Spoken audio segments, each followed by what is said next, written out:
दूर किसी जंगल में चिड़िया और कौवे के घर पास पास ही थे। गर्मी का मौसम था। एक दिन चिड़िया का नींबू पानी पीने को बहुत दिल करता है और चिड़िया कालू कौवे के घर जाती है। कौवे कौवे, मेरा नींबू पानी पीने को बहुत दिल कर रहा है, अपने नींबू के पेड़ से मुझे 2 नींबू दे दो। ना ना, मैं अपने नींबू के पेड़ से नींबू किसी को नहीं देता। चलो चलो, चली जा यहाँ से। कौवे भैया, मैं आपकी पड़ोसन हूँ। पड़ोसी मुश्किल में एक दूसरे के काम आते हैं। जब मुझ पर मुश्किल हुई तो तुम मेरे काम ना आना। कमजोर छोटी चिड़िया, जाओ यहाँ से, अपना काम करो और मुझे सोने दो। कौवे के आंगन में इतना बड़ा नींबू का पेड़ था जो नींबू के फल से भरा हुआ था, मगर फिर भी कालू कौवा चिड़िया को एक नींबू भी नहीं देता। चिड़िया उड़ती हुई दूर जाती है। बुलबुल के बागीचे में तरह तरह के पौधे और पेड़ थे। चिड़िया वहाँ बागीचे में नींबू का पौधा देखकर बुलबुल के पास जाती है। बुलबुल, मैं आपकी पड़ोसन तो नहीं हूँ, मगर फिर भी आपसे एक नींबू मांगने आई हूँ। चिड़िया, हम सब एक जंगल में रहते हैं, एक दूसरे की चीजों पर हम सबका हक है। मेरे इस नींबू के पौधे से जितने जी चाहे नींबू तोड़ सकती हो तुम। फिर चिड़िया बुलबुल के पेड़ से 2-4 नींबू तोड़ती है और अपने घर आ जाती है। घर आकर चिड़िया स्वादिष्ट नींबू पानी बनाकर पीती है। अभी 2-4 दिन ही गुजरे थे। चिड़िया दाना लेने गई हुई थी कि तेज बारिश शुरू हो जाती है। चिड़िया एक पेड़ के नीचे बैठ जाती है। बारिश के पानी में भीग भीग कर उसका शरीर थक गया था। ना जाने ये बारिश कब रुकेगी और कब मैं अपने घर जाऊंगी। जब काफी देर तक बारिश नहीं रुकती, मगर घर आकर उसे तेज बुखार हो जाता है। जब मैं घर पहुंच गई तो बारिश भी रुक गई। मुझे तो बहुत तेज बुखार है, मैं तो दवा लेने भी नहीं जा सकती।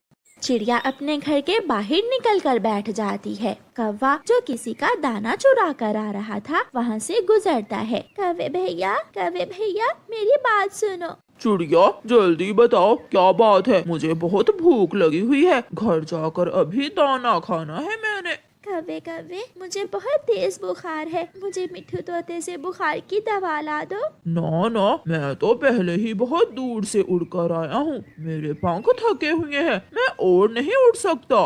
कौवे भैया, आप मेरे पड़ोसी हो, अगर आप मुश्किल समय में मेरी मदद नहीं करोगे तो कौन करेगा। पड़ोसी हूँ, तुम्हारी माँ नहीं हूँ जो तुम्हारे लिए दवा लाऊं। ऐसा कहते हुए कालू कौवा अपने घर चला जाता है। थोड़ी देर बाद कबूतर वहाँ आता है और चिड़िया कबूतर से कहती है, कबूतर कबूतर, मुझे बहुत तेज बुखार है, मुझे तोते से दवा ला दो। चिड़िया, मैं तोते के पास ही जा रहा हूँ, मैं वापस आता हुआ तुम्हारे लिए दवा ले आऊंगा। शाम के बाद चिड़िया अपने घर में अपने घोंसले में लेटी हुई थी कि कबूतर चिड़िया के लिए दवा लेकर आ जाता है। चिड़िया बहुत खुश होती है। कबूतर भैया, मैंने सोचा है अब मैं भी यहाँ नहीं रहूंगी। मेरा पड़ोसी कालू कौवा बहुत बुरा है, दुख सुख में मेरा साथ नहीं देता। मैं किसी और जगह जाकर अपना घोंसला बना लूंगी। हाँ चिड़िया, ये कौवे होते ही ऐसे हैं, ये कभी किसी की मदद नहीं करते। चिड़िया ठीक हो जाती है और चिड़िया अपना सामान बांधकर वहाँ से जाने की तैयारी कर रही थी कि चिड़िया को कौवे की आवाज सुनाई देती है, मेरी मदद करो, कोई मेरी मदद करे, मुझे तेज बुखार है। कौवे की आवाज सुनकर चिड़िया कौवे के घर जाती है। कौवे, क्या हुआ, क्यों शोर मचा रहे हो। चिड़िया चिड़िया, मुझे बहुत तेज बुखार है, मेरे शरीर में इतनी ताकत भी नहीं कि मैं दवा ला सकूं। क्या मैं बिना दवा खाए ही मर जाऊंगा। नहीं कौवे, मैं तुम्हें मरने नहीं दूंगी, क्योंकि मैं तुम्हारी पड़ोसन हूँ। मैं मुश्किल समय में तुम्हारी मदद करूँगी। चिड़िया जल्दी से उड़ती हुई तोते डॉक्टर के पास जाती है और बुखार की दवा ले आती है। चिड़िया दवा के 2 कतरे कौवे के मुंह में डाल देती है। कौवे, मैं तो यहाँ से जा रही हूँ, क्योंकि तुम्हारे जैसे पड़ोसी के साथ रहना बहुत मुश्किल है। थोड़ी देर बाद दवा का असर होता है और कौवा ठीक हो जाता है। मुझे चिड़िया को रोकना होगा, अगर आज चिड़िया ना आती तो मैं घर में ही मर जाता। कौवा जल्दी से चिड़िया के पास जाता है और चिड़िया से उसका सामान पकड़ लेता है। कौवे भैया, मेरा सामान मुझे दो, मैं यहाँ से बहुत दूर जा रही हूँ। चिड़िया चिड़िया मुझे माफ कर दो। आज मुझे एहसास हुआ है कि अच्छे पड़ोसी बहुत जरूरी होते हैं। अगर तुम न आती तो अब तक मैं मर गया होता। आज से हम दोनों मुश्किल समय में एक दूसरे की मदद किया करेंगे। फिर चिड़िया मान जाती है। कौवा और चिड़िया अच्छे पड़ोसी बनकर एक दूसरे के पास पास रहने लगते हैं। दूर किसी जंगल में कालू कौवे का परिवार रहा करता था। उसके परिवार में उसकी पत्नी, उसका बेटा और उसकी एक बूढ़ी माँ रहा करती थी। कालू कौवे की पत्नी सुंदरी कौवी उसकी बूढ़ी माँ को थोड़ा भी पसंद नहीं करती थी और उसे हर बात पर टोकती रहती थी। उठने बैठने से लेकर खाने पीने तक हर बात पर टोका करती और यह सब देखकर कालू कौवा भी अपनी पत्नी को कुछ न कहता, बल्कि वह तो अपनी बूढ़ी माँ की ही गलती निकालता और उन्हें डांटा भी करता। ऐसे ही एक दिन रसोई में थोड़ा सा भोजन रखा हुआ था और कालू कौवे की बूढ़ी माँ उसे खा लेती है। तभी वहाँ सुंदरी कौवी आती है और उनसे कहती है, अरे अरे ये क्या माँ जी, आप क्या खा रही हो? कहीं आपने खिचड़ी तो नहीं खा ली? वह मैंने अपने बेटे मुन्ने के लिए रखी थी। सुंदरी बहू, मुझे बहुत जोरों की भूख लगी थी और कल रात से ही मैंने कुछ नहीं खाई थी, क्योंकि कल तुम और कालू तो बाहर से ही खाकर आ गए थे। बहू, अब मुझसे भूख बर्दाश्त नहीं हो रही थी, इसलिए मैंने यह थोड़ी सी खिचड़ी खा ली। हाँ जी हाँ, हम तो आपको जैसे खाना खाने देते ही नहीं हैं। आप हमें बदनाम करना चाहती हो क्या? जब से आई हो हमारे घर का सुकून छिन गया है। आपका ना दिमाग सठिया गया है। आज आने दीजिए मेरे पति कालू जी को, तब एक फैसला होकर ही रहेगा। पर बेटी, कालू मेरा भी तो बेटा है। हाँ, आपका बेटा था, पर अब वह मेरा पति और मेरे मुन्ने का पापा है। मम्मा मम्मा, दादी को मत डांटिए। दादी बहुत अच्छी है और मुझसे बहुत प्यार करती है। मम्मा चल चुप कर, बड़ा आया दादी का चमचा। जा जाकर अपने रूम में होमवर्क कर, तब तक मैं तुम्हारे लिए मैगी बना कर लाती हूँ। और फिर मुन्ना वहाँ से चला जाता है। अब आप यहाँ बैठी क्या कर रही हैं? मेरे बेटे की मैगी पर भी नजर लगानी है क्या? यह सुनकर कालू कौवे की माँ शर्मिंदा होकर वहाँ से चली जाती है। शाम में जब कालू कौवा काम से वापस घर लौटता है तो सुंदरी कौवी उसके खूब कान भरती है। देखो कालू जी, बहुत हो गया। अब तुम इस घर में मैं रहूंगी या तुम्हारी माँ? अरे तुम तो दिन भर काम पर खेत चले जाते हो और सारा दिन तुम्हारी माँ ने मेरा यहाँ जीना दुश्वार कर दिया है। अब तो वह मेरे बेटे मुन्ने को भी उल्टी पुल्टी पट्टी पढ़ाने लगी है।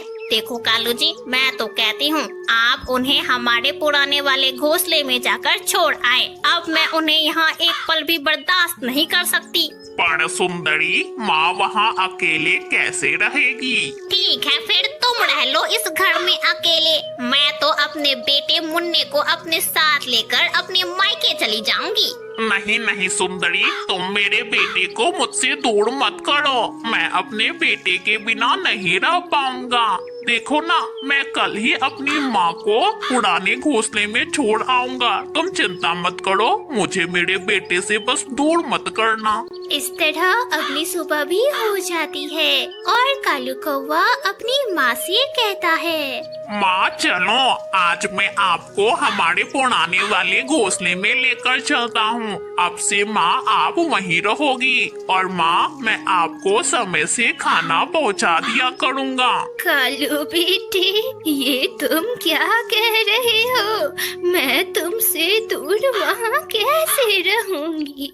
बेटा, इस उम्र में मुझ पर जुल्म ना करो। अब मैं अभी तुम्हारी पत्नी से माफी मांग लूंगी। आइंदा से मैं उससे पूछे बिना कुछ भी नहीं खाऊंगी। बेटा, मुझे खुद से दूर मत करो। माँ, क्या तुम मेरा घर उजाड़ना चाहती हो? अरे बेटा, ये तुम क्या बोल रहे हो? माँ ये अपनी बेटी का घर नहीं गुजारा करती। माए तो अपने बेटे का घर बसा देख बहुत खुश होती है। बेटा तो मुझे पुराने घोंसले में छोड़ दे और यहाँ सुकून से और अच्छे से रह। यह सब कालू कौवे का छोटा बेटा मुन्ना कौवा भी देख रहा था। और फिर कालू कौवा अपनी बूढ़ी माँ को पुराने घोंसले में ले जाकर छोड़ देता है। कालू कौवे की बूढ़ी माँ सारा दिन घोंसले में बैठी रोती रहती है। और फिर कुछ देर बाद जंगल में जोड़ों की बारिश होने लगती है। देखते ही देखते अंधेरा भी होने लगता है। तभी टुनटुनी चिड़िया अपनी भोजन की तलाश कर घर वापस लौट रही थी कि उसे कालू कौवे की बूढ़ी माँ दिखाई देती है। माँ जी, आप यहाँ क्या कर रही हो और वह भी इतनी तेज बारिश में? बेटा, मेरी बहू ने मुझे घर से निकाल दिया क्योंकि मैंने उससे पूछे बिना खाना खा लिया था। ये सुंदरी कौवी कितनी जालिम है। उन्होंने एक बार भी नहीं सोचा कि कुछ सालों बाद उनका भी यही समय आने वाला है। माँ जी, आप चिंता ना करो, आप मेरे साथ मेरे घर चलो क्योंकि इतनी तेज बारिश में मैं आपको यहाँ अकेले नहीं छोड़ सकती। और फिर टुनटुनी चिड़िया कालू कौवे की बूढ़ी माँ को अपनी साथ लेकर अपने घर चली जाती है। अगली सुबह जब सुंदरी कौवी की नींद खुलती है तो वह देखती है कि उसके पास उसका नन्हा कौवा नहीं है। कालू जी जल्दी जागिए, देखिए ना हमारा नन्हा मुन्ना कहीं नहीं है घर में। कालू जी जागिए ना। अरे हमारा मुन्ना आखिरकार कहाँ चला गया? इतनी सुबह तो वह घर से बाहर कहीं नहीं निकलता। और फिर सुंदरी कौवी और कालू कौवा दोनों ही अपने मुन्ने को ढूंढने लगते हैं। थोड़ी देर ढूंढने के बाद उन्हें उनका मुन्ना उनके पुराने घोंसले में बैठा दिखाई देता है। तो दोनों अपने मुन्ने के पास जाते हैं। मुन्ने मेरे लाल, तुम यहाँ क्या कर रहे हो? मम्मा, मैं तो यहाँ दादी से मिलने आया था, पर दादी तो यहाँ है ही नहीं। तो मैंने सोचा कि इस घोंसले की दोबारा से मरम्मत कर लूं, क्योंकि कुछ साल बाद जब मैं बड़ा हो जाऊंगा तो मेरी पत्नी भी तो आएगी और वो आप दोनों को उस बड़े से घर से निकाल देगी। तब आप दोनों भी तो इसी घोंसले में रहने आओगी ना मम्मा। यह सुनकर सुंदरी कौवी और कालू कौवे को तो कुछ समझ ही नहीं आ रहा था कि यह उसने अपने बच्चे को क्या सिखा दिया। फिर क्या था? दोनों पति पत्नी मिलकर अपनी माँ को ढूंढने लगे और ढूंढते ढूंढते वे दोनों टुनटुनी चिड़िया के घर पर पहुँच गए। माँ जी, मुझे माफ कर दो, मैंने आपके साथ बहुत बुरा किया और यह सब किया तो मेरे बेटे ने भी वही सीख लिया। अब वह भी मेरे साथ वही करेगा जो मैंने आपके साथ किया। माँ, मुझे माफ कर दो। अगर आप मुझे माफ नहीं करोगी तो मेरे साथ भी यही होगा जो मैंने आपके साथ किया। माँ, मुझे माफ कर दो, मुझे अपने किए पर बहुत पछतावा है माँ। और फिर कालू कौवे की माँ उन्हें माफ कर देती है और सभी आगे की जिंदगी खुशी खुशी बिताने लगते हैं। तो मेरे प्यारे दोस्तों, इस कहानी से हमें यह सीख मिलती है कि हम जैसा व्यवहार अपने माता पिता के साथ करेंगे, ठीक वैसा ही व्यवहार हमारे बच्चे भी हमारे साथ करेंगे। चिड़िया और उसके बच्चे अभी सोए हुए थे कि दरवाजे पर दस्तक होती है। इस समय कौन आ गया? चिड़िया के बच्चे भी नींद से जाग जाते हैं। चिड़िया उठकर बाहर आती है। अरे, यहाँ तो कोई भी नहीं है। फिर दरवाजे पर दस्तक किसने दी होगी? शायद कोई बिल्ली होगी। थोड़ी दूर एक पेड़ के पीछे कौवा और कौवी चिड़िया को देखकर हंस रहे थे। कालू कालू, चिड़िया समझी कोई भूत होगा। बेचारी की नींद खराब हो गई। चल गोरी, मुझे तो अब बहुत नींद आ रही है। आज के लिए इतना ही मजाक काफी है। तोते भैया, रात 2 बार मेरे दरवाजे पर दस्तक हुई। जब मैं बाहर गई तो बाहर कोई भी नहीं था। मैं मेरे साथ भी ऐसा ही हुआ। मैं गहरी नींद सो रहा था कि दरवाजे पर दस्तक हुई। मैंने दरवाजा खोला तो दूर दूर तक कोई दिखाई ही नहीं दे रहा था मुझे। तो फिर ये शरारत कौन कर रहा है हमारे साथ? मैं तो रात भर सो नहीं पाई। तोता और चिड़िया वहाँ बैठे हुए थे कि गौरी कौवी दौड़ी दौड़ी आती है। मेरा कालू, चिड़िया और तोते, मेरे कालू को बचा लो, उसे पहाड़ों पर चील ने पकड़ लिया है। तोते जल्दी चलो, हमें किसी तरह कालू को बचाना होगा। गौरी चलो हमारे साथ। चिड़िया बहन तुम तोते को लेकर जाओ, मैं कबूतर को लेकर आती हूँ। चिड़िया और तोता पहाड़ों की तरफ भाग जाते हैं। कालू जी, चिड़िया और तोता पहाड़ों की तरफ चले गए हैं। अब तुम तोते के घर से भोजन चुरा लाओ और मैं चिड़िया के घर से भोजन चुरा लाती हूँ। चिड़िया मुझे चील से बचाने जा रही है। मगर मैं तो यहाँ हूँ, मैं जा रहा हूँ चिड़िया का भोजन चुराने। गौरी चिड़िया के घर से सारा दाना चुरा लाती है। तोते भैया यहाँ तो कोई नहीं है, ना कालू है और ना ही चील। चिड़िया जल्दी चलो, ऐसा ना हो कि वो चील हमें ही शिकार बना ले। गौरी ने इतना बड़ा झूठ क्यों बोला हमसे? मेरे फल, मेरा दाना। चिड़िया जल्दी चलो जल्दी, कहीं वो कौवे हमें यहाँ भेजकर हमारा भोजन ही ना चुरा ले। तोता और चिड़िया जल्दी से घरों को लौटते हैं। मैं लुट गया, मेरा दाना, मेरे फल सब चुरा लिया। ये काम जरूर उस बुरी गौरी कौवी का ही होगा। रोता हुआ तोता चिड़िया के घर की तरफ जाता है। मैंने बहुत मेहनत से दाना जमा किया था। बच्चों, आपने भी किसी को नहीं देखा घर में आते हुए?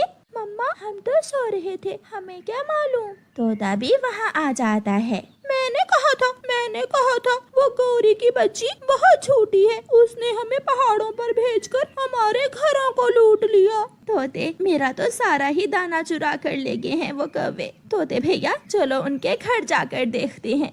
गौरी दरवाजा खोलो। कालू चुप करके लेटे रहो, थोड़ी देर के बाद वो दोनों चले जाएंगे। चिड़िया तो शोर मचा रही है। तोते भैया चलो, आज के बाद हम इन झूठे कौवों का कभी विश्वास नहीं करेंगे। तोता और चिड़िया अपने घर चले जाते हैं। दूसरे दिन कौवा और कौवी जा रहे थे कि रास्ते में उन्हें एक घोंसला नजर आता है। उस घोंसले में 2 अंडे थे। कालू चलो, वो अंडे चुरा लेते हैं, घर जाकर एक एक पी लेंगे, बहुत कमजोरी हो रही है मुझे। वो अंडे बहुत बड़े हैं। कौवा और कौवी दोनों अंडे उठाकर भाग जाते हैं। दुष्ट कौवों ने चील दी के अंडे चुरा लिए, मैं अभी जाकर चील को बताता हूँ। कबूतर भागा भागा चील के पास जाता है। चील दी, वो कौवे आपके घोंसले से अंडे चुरा कर ले गए हैं। उन बेशरम कौवों की इतनी हिम्मत, मैं अभी जाकर देखती हूँ। चील सीधी कौवों के घर जाती है। दरवाजा खुला ही था, चील अंदर चली जाती है। ये अंडे तुम कहाँ से लाए हो? चील दी, ये मुर्गी के अंडे हैं, आमलेट बनाने के लिए लाई हूँ। आमलेट की बच्ची, ये मेरे अंडे हैं, मैं तुम्हें खिलाती हूँ चील अंडा आमलेट। चील दोनों कौवों को मारने लगती है। बचाओ, कोई हमारी मदद करे, हमें चील के डंडों से बचाओ। तोते भैया कौवों के घर से शोर की आवाज आ रही है। वो झूठे इस बार भी कोई नया नाटक कर रहे होंगे। कोई भी कौवों की मदद करने नहीं आता और चील मार मार कर कौवों के पंख तोड़ देती है।